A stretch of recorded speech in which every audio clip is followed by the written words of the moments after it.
Tipid-tipid kaya gawin nating lasang fried chicken ng ating pritong itlog.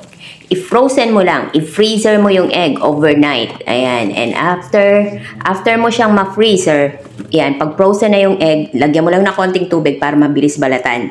And then may mga nabibili na na breading mix para sa fried chicken. Pwedeng yun ang gamitin mo or kaya gumawa ka na lang using harina, cornstarch, konting itlog, and lagyan mo ng pampalasa like paminta, asin, paprika, or kung anong pampalasa meron ka dyan.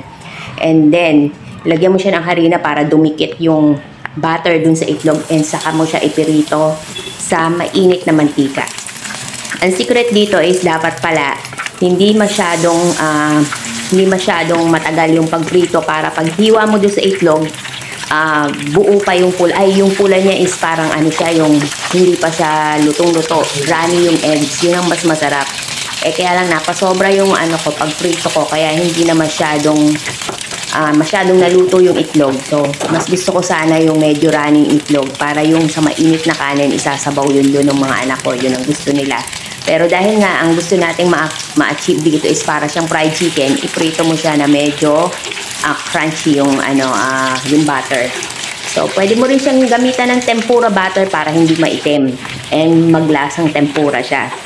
Depende yan kung anong gusto mong ulam for today. Kung tempura eggs o fried chicken egg. Yan. So, ayan lang. Ganun lang kadali. Iprito mo lang yung itlog and meron ka ng fried chicken na akala ng iba fried chicken yung kinakain mo pero itlog lang pala. Yan. Yan po. Try this recipe. Bye!